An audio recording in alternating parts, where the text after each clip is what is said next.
Hey Gator fans. Okay, so this video is presented by BetUS. Hopefully maybe you guys made a little money last night because otherwise it was rough. And if you are like me sitting here with no power, currently running this laptop, the internet, through a generator, then it was even tougher. I have used the term snatch defeat from the jaws of victory before on this channel, and that is exactly what it feels like.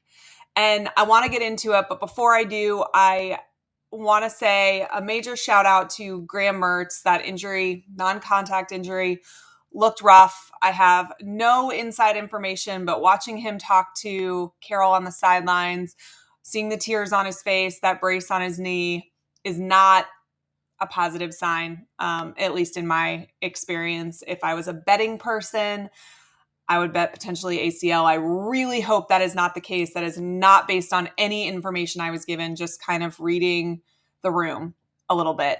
Hate that happened. I think that Graham Mertz has been an absolute warrior for the Gators the last 2 years. He has left it all out on the field, win, lose, or draw. We knew we were getting Graham Mertz's absolute best effort, and my heart breaks for him. Also really sad to see Montrell go down.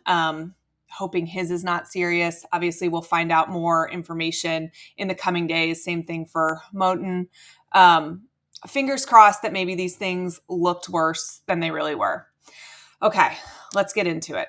First of all, if you have been around, you know that I don't do moral victories, but I do like to acknowledge if there are positives. And this defense yesterday was a positive. This week and last week, I do believe the defense has turned a corner. This is the unit that has been the biggest liability during the Napier tenure. Special teams was in the running for that as well, too. But the defense was the most reliable unit yesterday.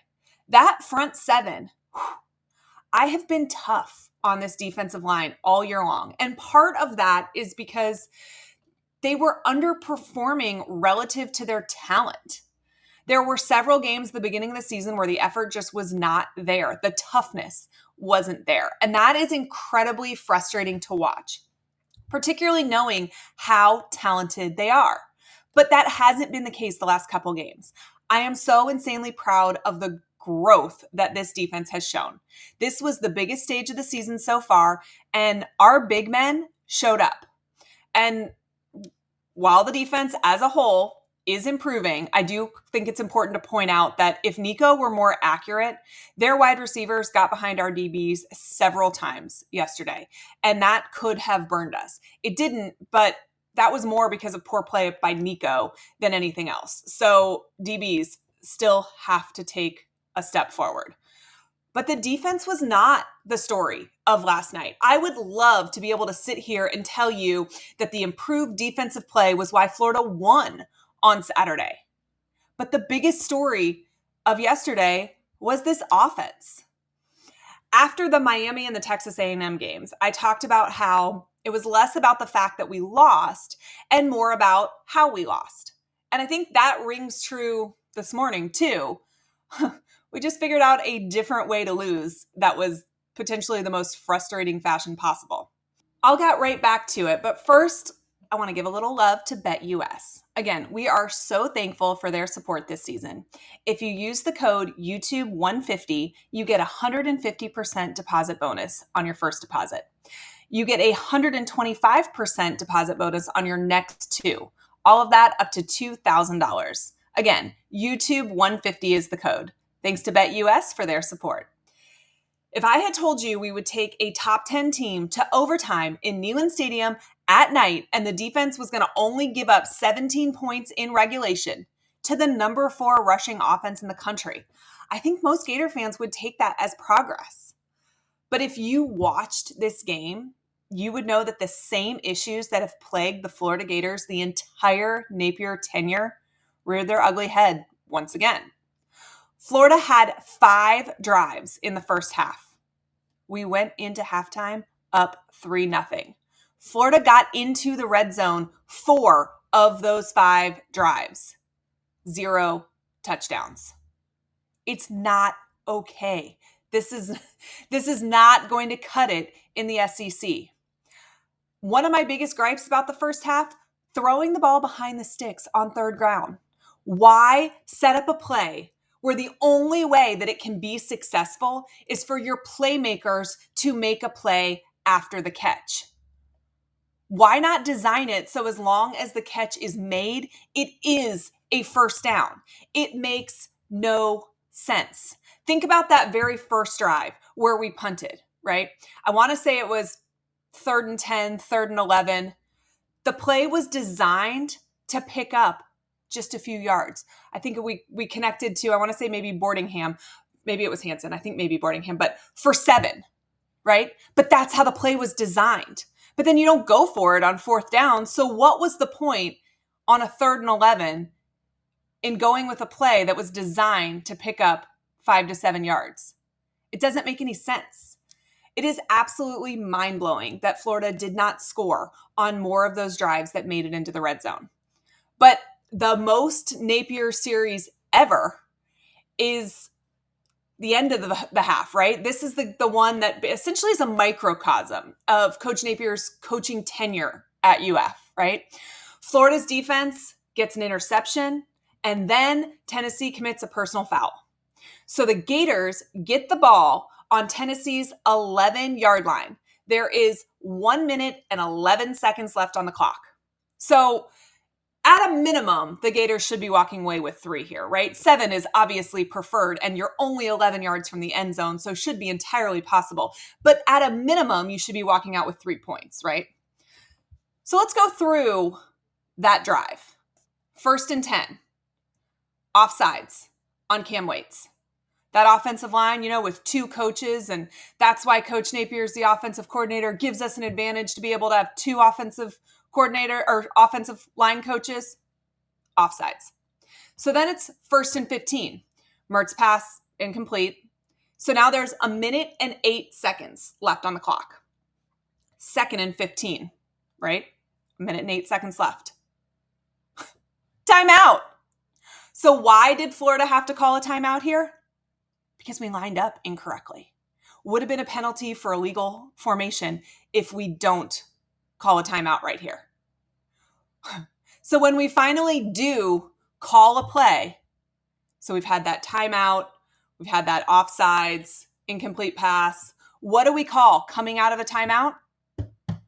A 1-yard pass play to Trey Wilson. That's what we came up with out of that timeout. A 1-yard pass play to Trey Wilson. Now there is 1 minute and 4 seconds left on the clock, and it's 3rd and 14. There's a lot of chaos that ensues on this play. Mertz is trying to direct everyone. It's like nobody knows where they're supposed to be. Takes a lot of time off the clock. 36 seconds, in fact, when the ball is finally snapped. There's only 28 seconds left on the clock. We burned 36 seconds messing around, trying to figure out where we were supposed to be. 1 play removed from a timeout. Mertz takes a sack. There's an argument to be made here that he should have thrown it away, and I get that argument too. He probably should have. I don't think you can blame this on Mertz, though. I just think it's the system at this point. So now we're 4th and 24. Field goal attempt. Remember, this drive started on the Tennessee 11-yard line with more than a minute to go. 1 minute and 11 seconds, right? We get flagged for an illegal substitution penalty. There's a 10-second runoff that ends the half. This is the Billy Napier era in a nutshell. And then, to make matters worse, when he discussed it in the press conference after the game, he blamed the player. He said there was an injured guy, that he should have been off on that play, but he played anyway, went in there anyway. That would have been the 12th man. I have lots of questions about that too. Who was supposed to communicate to him? If he was injured, why was he trying to go in? Was he not? I have a lot of questions on that. Special freaking teams, okay? We've been harping on that on this channel for going on 2.5 years at this point. I read our friend Will Miles this morning, Read and Reaction. He had a quote that I felt like was so perfect for the moment. He said, "I cannot think of a more Billy Napier penalty to cost Florida a game than an illegal substitution penalty. The fact it came after a false start, a timeout blown because of an illegal formation, which stopped the clock, a 36-second play that gained 1 yard, and a sack makes it even more apropos. He is exactly right. Is there a better summary of the Billy Napier era than that drive? Now let's talk about going for 2 at the end of regulation. Gator fans were sold on Coach Napier 2.5 years ago because of his scared money don't make money quote, right? You're down 1 on the road against a top 10 team. I can totally and completely get behind going for 2 right here. But to run out in a trick play formation, only to change your mind and kick it after Tennessee called a timeout, which you could have known they were going to call, right? I think that's weenie. But then you're asked about it in the press conference, and Coach Napier says, this is a quote, "We had a play we felt good about, but then obviously they burned a timeout, and we just felt like, let's play for overtime." You should have more than one play you feel good about when you're trying to get 3 yards. You had one play you felt good about, and it looked like it was going to be a trick play, and they called a timeout you knew they had at the very end of regulation. You don't get to keep them, right? So now let's talk about overtime. The summary of overtime is having 2 offensive line coaches and then offensive line not only committing a penalty during overtime, but also couldn't block. That's why Napier calls plays, right? That's part of this geniusness of having a head coach that calls plays. It frees up a coaching spot so you can have 2 offensive line coaches. Show me a game where that's been a benefit. Now, I know I've said a lot of negative things here. I do want to shout out Billy Gonzalez. Week in and week out shows us that he is quietly one of the best wide receiver coaches in the game. So many guys get developed in that wide receiver room. How about DK yesterday? He was an absolute stud, a weapon for the Gators, incredible on special teams, played well on offense. I mean, absolute stud. It is fun to watch him. So I got a call this morning from my dad. He wanted to talk about the game, and he asked me if I had recorded this yet. And I told him no, I hadn't, but I was working on my notes. And he said, you've been really hard on Billy. You should be nice. That was my dad's advice to me. And, my dad played for the Gators. He is the ultimate company man when it comes to UF. He really likes Coach Napier as a person. And so do I. And that is part of what makes this so hard. I am a glass half full person. I am the ultimate team girl. In all kinds of weather means something to me, right? And I do think that Coach Napier had this team ready to play. This line before the game fluctuated between 16.5 and 14 points in favor of Tennessee. But the Gators played them close all night long, and this game was right there for the taking. Florida came out ready to play. This team has not quit on this coach. Quite the opposite, actually. We are watching in real time a locker room of kids fighting to save their head coach's job. The Florida Gators are not losing because of lack of talent. The Florida Gators are losing because of lack of execution and poor game management. In a vacuum, I can understand blaming an individual player for a mistake. And there's lots of those that we could look at on Saturday night. You can blame linemen for not blocking, or wide receivers for illegal formation, or Mertz for not taking care of the football or not getting rid of it instead of taking a sack, or an injured player who still ran on the field for a field goal. But the reality is this: it happens every single week. Better coached teams don't make the same mistakes week after week. They don't waste opportunities. This is on Coach Napier.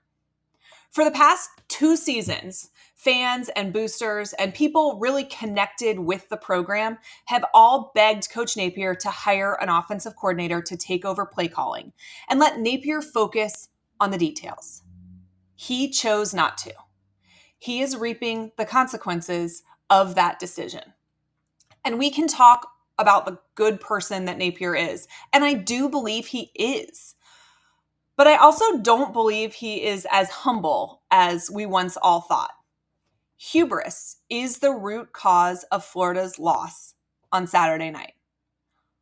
Coach Napier needed to hand the reins over to somebody else. He needed to make the corrections that everybody can see. And if we can see them, our opponents can absolutely see them. And the truth is, he hasn't. Coach Napier is 1-2 against Tennessee, 0-2 against Kentucky, 0-1 against Miami, 0-2 against Florida State, 0-2 against LSU, 0-2 against Georgia, 1-1 against Vanderbilt. He is 1-9 against our rivals and 3-11 on the road. It's not good enough. This university deserves better, and these players, honestly, deserve better. These guys are ready to go, and this is not good enough. I am frustrated just like you guys are. I totally get it. Let's talk about it in the comments. I want to hear what you think should happen next, right? Does Coach Napier coach against Kentucky? Does he coach the rest of the season? Does he get another year? Where are we on this? And what did this loss do for where you were personally? Did you see some hope because we played a top 10 team to overtime at night away? Or do you feel like I do, where it was just a microcosm of what this coaching staff has been for the past 2.5 years? I want to hear about it, so let me know. Thanks once again to BetUS for bringing you this video. And as always, guys, in all kinds of weather, go Gators.